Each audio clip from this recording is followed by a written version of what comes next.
They say don't judge a book by its cover. What if that's half the fun?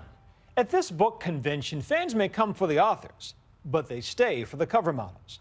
While wannabes vie to become the next new face of fantasy, ABC's Nick Watt takes us inside the competition. A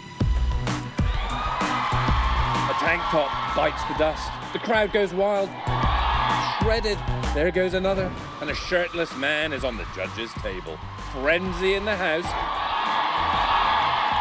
At the Make Me Swoon cover model competition. Next up, it's the costume contest.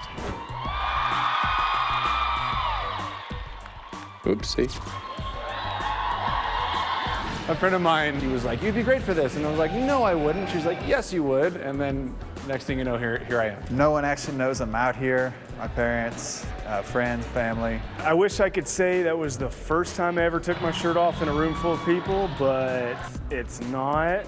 These men are amateurs vying for a shot at the fame, fortune, and fan love lavished on cover models. The Adonai who adorn the front of romance novels.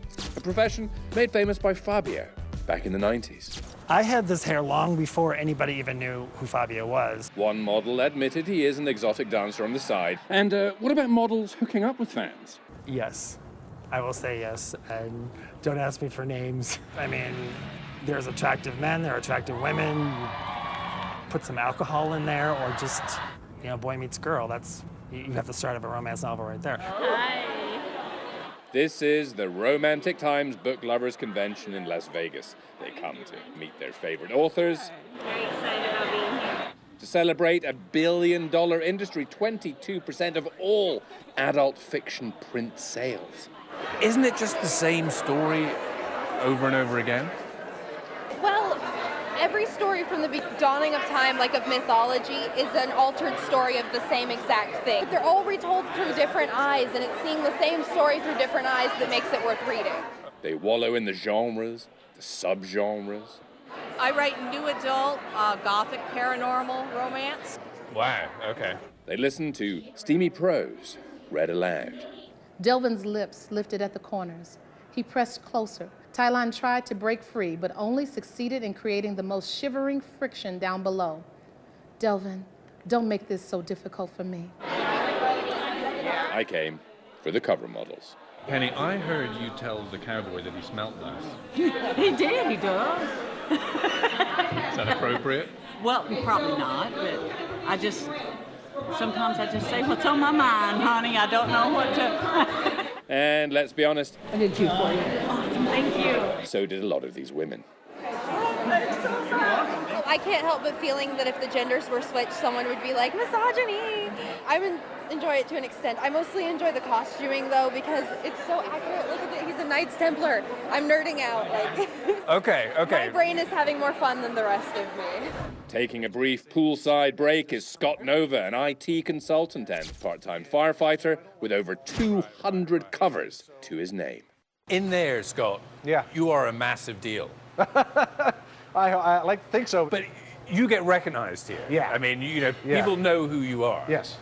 Do you have a little bit more of a swagger when you're here than in your everyday life? I mean, does it go to your head a little bit? Oh, well, the first couple of years it did, because I'll be completely honest with you. When I went back to my day job and I was just Scott, the IT guy, I was kind of like sitting there one day after I came back, and I was a little dejected because nobody was making a big fuss. So, all right. Yeah. And it's a hell of a good boost to the ego. Nice meeting you, doll. More goes into this than we might imagine. And a lot of it is in your eyes and in your facial expressions. You are kind of projecting, you are acting. Oh, yeah. It's called character modeling. And that's what I like to think myself as, because I get into the character. This particular one here there's a glass of bourbon in my hand. It's a Love Garage, and it was by Liz Crow. So I've got the tire and a wrench. Yeah. Models earn maybe $1,000 a pop, and business is booming. In the last 2 years, there's been a big influx of guys coming in to do it. 84% of readers are women. What do you look for in a cover model? I look for the character. Beth Williamson has written over 50 books. Does it really make a difference who you have on the cover? I mean... Yes, it does. The So- covers are very important. as important as what you've slaved over Almost writing? more important, because that's the first thing that someone sees. Think about if you see someone dressed nicely, you're going to have a better impression than someone that's not. Okay. I just want to see a little bit of chest. You want to see a little bit of chest? Will you buy a book on the strength of the beefcake on the cover?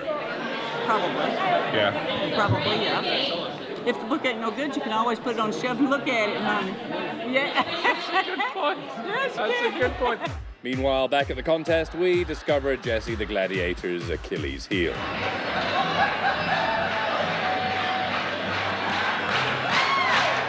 Zero rhythm. May I have all of the contestants return to the stage, please? He wins. Jesse, you are runner-up. Only second place. The winner is Kip. Hallelujah, a life-changing triumph for Kip, a one-time kindergarten teacher from San Francisco. He wins a big-name author cover and a rosette pinned to his jeans. It's a bizarre feeling, but it feels good ultimately. I'm Nick Watt for Nightline in Las Vegas.